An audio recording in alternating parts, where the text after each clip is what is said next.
안녕하세요. 30 중반의 의사입니다. 저와 제 남편은 모두 의사인데요. 대학 동기로 만나서 병원에서 실습할 때부터 붙어 있다 보니 자연스럽게 연애 감정이 생기더라고요. 그때부터 연애를 시작해서 10년 가까이 연애를 하다 3년 전에 결혼을 했습니다. 그런데 남편과 8년을 넘게 연애를 하면서 남편의 집안이 얼마나 잘 사는지 몰랐는데 결혼 이야기가 오가면서 처음으로 남편의 집안에 대해서 알게 되었습니다. 대학 동기 친구들 중에서 집이 꽤 잘 사는 친구들도 많았고, 그런 아이들은 유독 끼리끼리 집안 좋은 아이들하고서만 몰려다녔었어요. 남편은 그런 아이들과는 가까이 하지도 않고 두루두루 친하게 지내서 집안이 잘 사는 줄은 상상치도 못했었습니다. 그런데 결혼 이야기가 나오면서 집안 이야기를 하는데 알고 보니 남편의 집안이 제가 실습을 나갔던 그 병원을 대대로 물려받아 운영 중인 의사 집안이더라고요. 꽤 큰 종합병원이었는데 어쩐지 남편이 병원에 대해서 잘 알고 저에게 알려주는 게 저는 그저 남편이 똑똑해서 그런 건 줄 알았는데 자기가 어렸을 때부터 들락거려서 병원 구석구석 잘 알고 있었던 것이었습니다. 그런 남편의 집안과는 반대로 저희 집은 꽤 가난한 형편이었습니다. 의대를 다니기 위한 등록금도 대출에다가 밤을 새가면서 과외 아르바이트를 해서 겨우겨우 마련해서 휴학 없이 다녔을 정도였으니까요. 거기에다가 몸이 불편하신 어머니를 부양해야 해서 아르바이트로 번 돈으로는 어머니와 제 생활비까지 감당해야 했으니 매 학기마다 휴학을 고민했어요. 그런데 남편은 그런 저에게 여러 방면으로 도움을 주었습니다. 돈이 없어 끼니도 제대로 챙겨 먹지 못하는 저에게 밥도 많이 사주고 잠을 제대로 자지 못해서 수업 시간에 집중을 하지 못해서 내용을 놓치면 꼭 따로 노트 필기를 보여주면서 제가 진도를 따라갈 수 있도록 도와주었습니다. 그 당시에는 사귀는 사이도 아니었지만 남편은 저를 어찌나 챙기는지 주위의 다른 동기들 중에는 저와 남편이 그때부터 비밀로 사귀고 있었던 걸로 알고 있는 친구들도 몇 명 있었습니다. 그만큼 주변에 돈이 많던 동기들과 남편은 다르게 행동했었습니다. 그래서 남편이 사실 제가 다니고 있던 병원을 물려받을 아들이라는 걸 듣고서 더 놀라움을 금치 못하였습니다. 남편은 그동안 말하지 못해서 미안하다며 집안이 서로에게 영향을 주는 일이 없었으면 해서 그동안 말을 하지 않았다고 했습니다. 그러면서 그동안 남편의 집이 잘 산다는 이야기를 듣고 남자고 여자고 주위의 대부분의 사람들이 남편을 돈줄로만 생각하는 사람들이 너무 많았다는 이야기도 들었어요. 이야기를 들으니 남편이 왜 그랬는지도 이해가 갔습니다. 그런데 그 이야기를 듣고 나니 남편과의 결혼이 조금 걱정되었습니다. 아무래도 서로 가정 환경이 달라도 너무 다르다 보니 남편의 집에서 저를 마음에 안 들어 하시면 어떡하나 싶은 걱정이 앞서더라고요. 그런 걱정에 쉽사리 결혼에 승낙을 못하고 고민을 하고 있으니 남편은 저에게 결혼이 하기 싫은 거냐고 물어보는 지경까지 이르렀습니다. 그 질문에 저는 남편의 오해를 풀기 위해서 솔직하게 말했습니다. 사실은 홀어머니를 부양해야 하는데 지금도 월급의 반은 어머니를 위해 집으로 요양보호사를 부르는 비용과 생활비로 쓰이고 있다고 털어놓았습니다. 그래서 모아놓은 돈도 턱없이 부족한데 결혼을 하면 아무래도 어머니에게 들어가는 비용이 걱정이 된다고 말했어요. 그러자 남편은 걱정 말고 어머니에게 드리던 비용 그대로 드리라고 흔쾌히 승낙했어요. 거기다 미리 시아버님께 말씀을 드렸는데 아버님은 저를 환대해 주셨습니다. 인사를 드리러 갔을 때 아버님은 저를 새아가라고 불러주시며 일하는데 힘든 일이 없냐부터 해서 이런저런 이야기들도 편안한 분위기에서 했습니다. 거기다 아버님과 저와 남편 모두 의사이니 참 이야기가 잘 통했습니다. 그런 분위기에서 어머님만 의사가 아니시다 보니 딱히 별 말씀을 하지 않으셨습니다. 이따금씩 대화에 끼어드셔서 저희 집안에 대해서 물어보셔서 제가 당황했지만 아버님과 남편이 자연스럽게 대화 주제를 돌려주셨습니다. 그러자 어머님은 심통이 난 표정으로 앉아 계셔서 영 마음이 편치 않았지만요. 그 후로 결혼을 준비하는데 저는 명품이고 뭐고 백화점 자체를 잘 가보지 않았으니 혼수를 뭘 준비해야 할지도 감이 잡히지 않았는데 어머님께서 먼저 연락이 오셔서 혼수를 어떻게 해야 할지 잘 모를 것 같아 직접 적어주셨다며 저에게 목록을 보내주셨습니다. 어머님이 보내주신 목록들은 하나같이 제가 감당하기엔 벅찬 가격들 뿐이었습니다. 어머님은 자기네 집안에 오려면 이 정도 성의는 보여야 한다고 하셨어요. 저는 하나에 제 한 달치 월급인 것을 보고 손이 덜덜 떨렸지만 어머니께서 해오라고 하신 대로 준비했습니다. 그 후로 어머님은 저를 못 믿으시겠다며 신혼집 가구와 가전들도 함께 보러 가자고 하셨습니다.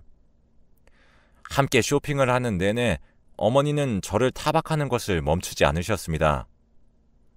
뭐 하나 제대로 볼 줄도 모르는 애가 이런 집안에 시집을 오는 게 어이없다는 태도셨어요.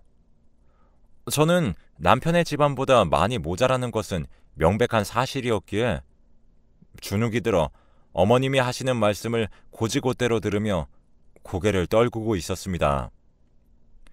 그러시면서 아직 상견례도 제대로 하지 않았으니 진짜로 결혼을 할 수 있을지는 자기도 모르겠다면서 언제 남편의 마음이 뒤바뀔지 모르는 것 아니냐며 저를 앞에 두고 대놓고 제 신경을 긁으시는데 차마 아무 말도 하지 못하고 입만 꾹 다물고 차오르는 눈물을 겨우 참아냈습니다.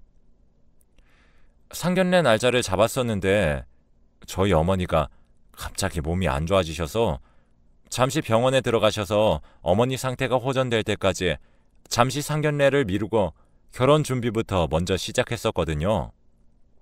그래서 그렇게 큰 돈을 들여서 혼수며 이것저것 사들이면서 정작 제대로 양가 부모님들께서는 인사도 나누지 못하신 상태였습니다. 시어머니가 저를 비꼬시며 저를 낮잡아 보실 때마다 우라가 치밀었지만 남편을 생각하며 참아냈습니다. 남편은 저와 시간이 맞지 않아 어머니와 제가 둘이서 백화점을 갈 때 한 번도 오지 못했었거든요. 그런데 한 번은 남편이 어쩌다 시간이 남아서 저를 바래다 주는 김에 어머니와 같이 백화점에서 셋이서 만났는데 어머니는 남편 앞에서는 어찌나 말씀을 예쁘게 하시는지 남편의 앞에서는 저를 정말 친딸을 대하듯이 다정하게 챙겨주셨습니다. 그 모습을 보고 남편에게 알려봤자 남편과 어머니 사이를 이간질하는 걸로밖에 보이지 않겠다 싶어서 그저 꾹 참고 누르는 수밖에 없었습니다. 그 이후 상견례 자리에서도 시어머니는 저희 어머니를 보고서 은근슬쩍 비꼬면서 몸이 많이 안 좋으신데 결혼식 참석을 하실 수 있겠냐부터 해서 은근히 결혼을 미루고 다시 생각해보자는 식으로 이야기하셨습니다. 물론 그럴 때마다 아버님은 분위기가 이상해지지 않을 정도로만 시어머니를 타박하시며 오히려 딸을 훌륭하게 키우셨다면서 혼자서 이렇게 의사로 인성까지 바르게 키우는 게 쉬운 일이 아니었을 거라며 훈훈한 덕담을 주고받았습니다. 저희 어머니는 상견례 이후로 혹시 자기가 저의 결혼에 걸림돌이 되는 건 아닌지 걱정하시며 저에게 미안함을 감추지 못하셨습니다. 저는 상견례 이후로 풀이 죽어 있으신 어머니를 볼 때마다 괜스레 마음이 미워졌습니다.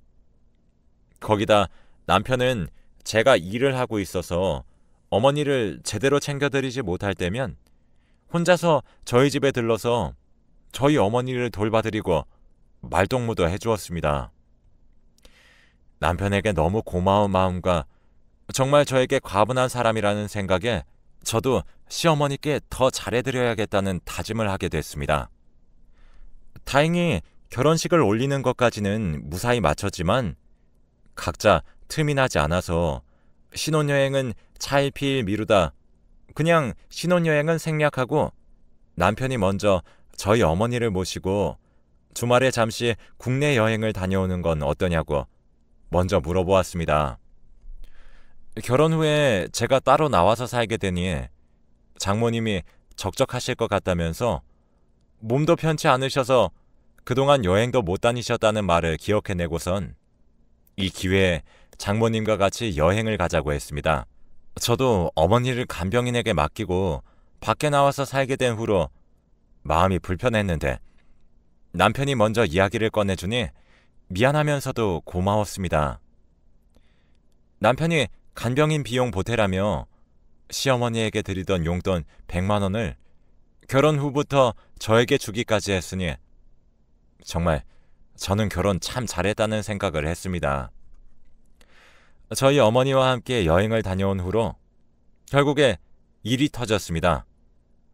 어머님이 그동안 받으시던 용돈 100만 원이 저희 어머니의 간병인 고용하는 비용으로 돌아가게 되었다는 사실과 저희가 신혼여행으로 저희 어머니만을 모시고 국내 여행을 다녀왔다는 것을 아시고는 저에게 전화로 엄청 화를 내셨습니다. 근본도 없는 애가 자기 집에 굴러들어와서 분위기 다 망친다면서 저에게 남편이 준 돈을 토해내라고 역정을 내셨어요.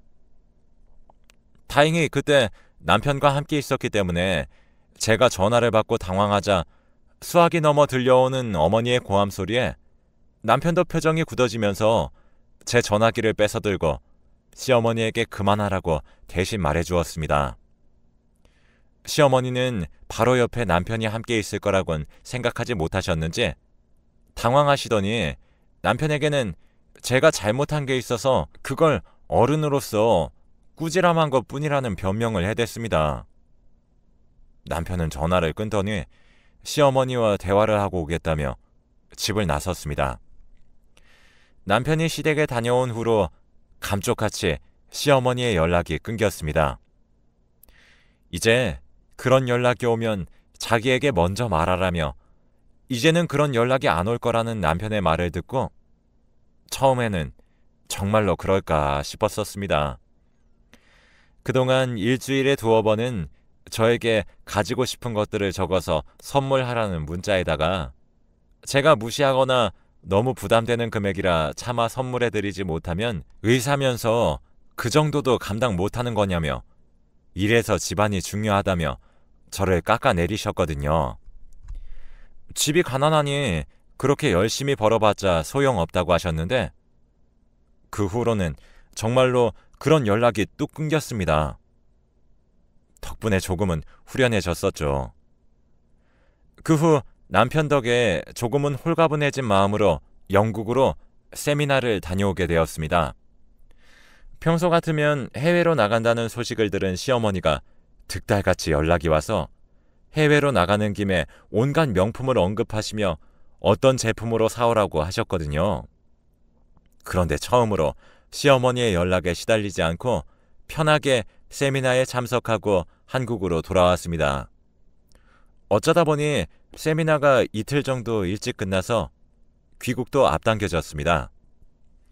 그렇지만 남편을 깜짝 놀래켜줄 생각으로 남편에게도 말하지 않고 한국에 도착하였습니다. 남편이 퇴근하기에는 이른 시간에 도착해버려서 친정어머니의 집부터 들렸습니다. 일주일 동안 집에 들리지 않은 건 오랜만이라 그동안 잘 계셨는지 걱정도 되었고 제가 없는 동안 간병인분이 집에 상주하시면서 어머니를 돌봐드렸다는 이야기를 듣고 감사 인사도 할 겸 선물도 샀습니다. 그런데 집에 도착하니 집안이 소란스러운 것이 들렸습니다. 집안에서 웬 여자가 소리를 치며 가정교육 어쩌고 운운하는 것이 들렸습니다. 저희 어머니가 언성을 높이실 분도 아니기 때문에 큰일이 났다 싶어서 빠르게 현관문 비밀번호를 치고 문을 열었습니다. 비밀번호를 치고 집에 들어가자마자 보이는 것은 시어머니와 간병인이 거동도 불편한 친정어머니의 뺨을 내리치는 장면이었습니다. 순간 놀라서 소리를 지르며 시어머니인지도 모르고 누구냐며 머리채부터 잡았습니다. 그런데 어디 시어머니 몸에 손을 대냐는 소리에 확인해보니 시어머니더군요. 저는 그동안 당했던 것이 폭발해서 그럼 당신은 뭔데 저희 어머니 몸에 손대는 거냐며 따져 물었습니다. 그런데 간병인이 저를 시어머니에게서 떼어내며 오히려 저를 밀쳐냈습니다. 그러면서 자기 엄마에게서 떨어지라고 하더군요. 저는 거기서 이상함도 느끼지 못할 정도로 화가 머리끝까지 차올라서 끝까지 시어머니를 놓지 않고 저희 어머니에게서 떨어지라고 고함을 질렀습니다. 시어머니는 어디다 손을 대냐며 얼른 놓으라고 난리였고 저희 어머니는 한쪽 뺨이 퉁퉁 부으신 채로 눈물을 흘리시며 어찌할 바를 모르셨습니다. 거동이 불편하시니 마음으로는 뜯어 말리고 싶으셨겠지만 몸이 마땅치 않으니 그저 안절부절 못하고 계셨습니다. 그러던 찰나에 남편도 조금 일찍 퇴근을 했는지 집으로 들어왔습니다. 남편도 퇴근 후에 저희 어머니에게 들러 요즘 제철인 과일을 냉장고에 넣어놓고 가려고 하다가 집안에서 벌어진 광경을 보고 이게 무슨 일이냐며 잔뜩 화가 난 목소리로 시어머니에게 따졌습니다. 간병인은 방금까지도 시어머니를 엄마라고 부르더니 갑자기 입을 꾹 다물고선 자기는 모르는 일인 척 하더라고요. 그래서 제가 아까 시어머니를 엄마라고 부른 건 뭐냐고 고함을 지르니 자기가 언제 그랬냐며 모르쇠로 일관했습니다. 일단 저희 어머니가 여기저기 너무 상처가 많으셔서 저희 집으로 모시고 상처를 치료해 드렸습니다. 그 다음날 시댁에서 남편과 저 그리고 시아버님과 시어머님 넷이 모였습니다. 아버님은 이미 남편에게 이야기를 들으셨는지 화가 단단히 나셔서 시어머니한테 제게 사과하고 제 앞에 당장 무릎을 꿇으라고 하셨습니다. 그러자 시어머니는 오해라면서 시어머니는 저희 어머니를 일으켜 세워주려는데 잘못 헛디뎌서 넘어지신 거라고 해명하였습니다. 그런데 제가 갑자기 들어와서 오해하고 자기 말은 듣지도 않고 무작정 폭력을 휘둘렀다며 자기는 피해자라며 억울하다고 호소했습니다. 그러자 아버님은 더 이상 말도 듣고 싶지 않고 사과하고 이 집에서 나가라고 하셨습니다. 남편도 친어머니도 아니면서 아내를 힘들게 하시는 것도 참아드렸는데 이건 도저히 참고 넘어갈 수 없는 일이라고 당장 집에서 나가라고 소리쳤습니다. 그러자 시어머니는 절대 그럴 수는 없다면서 자기가 남편을 어떻게 키웠는데 하나밖에 없는 자식이라 생각하고 키웠는데 어떻게 이럴 수 있냐면서 남편의 다리를 붙잡았습니다. 그럼에도 불구하고 남편이 미동도 없이 얼른 집에서 나가라고 하자 그제서야 저에게 사과를 하며 얼른 남편을 설득해달라고 했습니다. 시아버님은 그 모습을 보시고선 아이 없는 척하면 자기가 모를 줄 알았냐며 자기가 벌어온 돈으로 몰래 밖에서 낳은 딸 키운 것도 다 알고 있다면서 이만큼 모르는 척 해줬으면 충분히 기회를 준 것 같으니 이제 더 이상의 기회는 없으니 당장 집에서 나가라고 하시면서 호통을 치며 집에서 일하시는 분들에게 저 여자 당장 끌고 나가라고 했습니다. 알고 보니 시어머니는 남편의 친어머니가 돌아가시고 남편이 어리니 남편에게 엄마 역할이 필요할 것 같아서 데려오신 분이었습니다. 심지어 혼인신고도 하지 않은 고작 동거인 신분이었는데 저에게 그렇게 시집살이를 시킨 거죠. 심지어 시아버님과 한 집에 살면서 몰래 바람도 피우고 한 집에 살기 전에 낳은 딸이 있는데도 없는 척하면서 아기 아빠에게 맡기고 아버님과 함께 살기 시작했다고 합니다.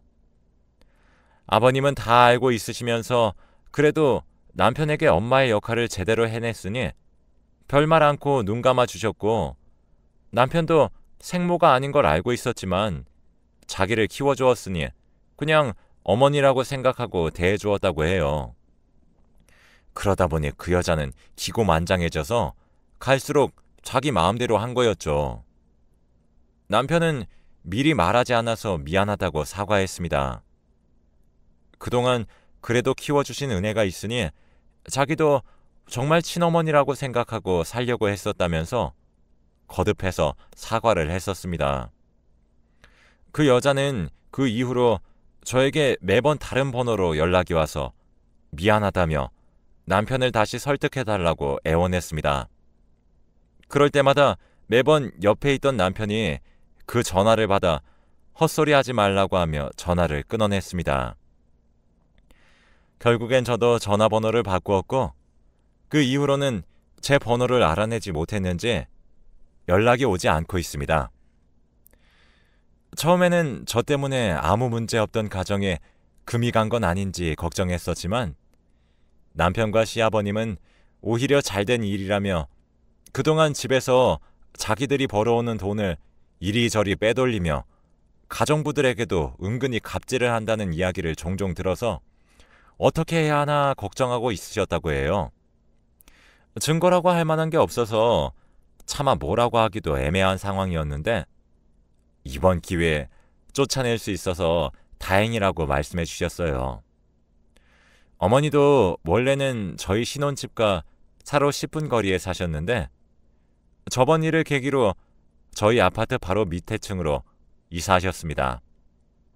아무래도 저희가 가까이서 자주 들여다보는 게 마음도 편하고 남편이 이번에도 먼저 이렇게 하자고 이야기해 주어서 덕분에 저도 한시름 놓았습니다. 그리고 안 좋은 일이 있으면 좋은 일도 있는 게 맞는지 결혼한 지 3년 만에 남편과 저 사이에 예쁜 아이가 찾아왔습니다. 시아버님도 저희 어머니도 그 소식을 들으시고 어찌나 기뻐하시는지 벌써부터 아기용품을 보시면 저에게 이런 건 어떠냐며 물어보시는데 이런 게 소소한 행복인 것 같네요. 이제 다음 달이면 아이가 태어나는데 벌써부터 아이를 만날 생각에 매일이 설렙니다. 여러분들도 좋은 일만 생기셨으면 좋겠네요. 행복하세요.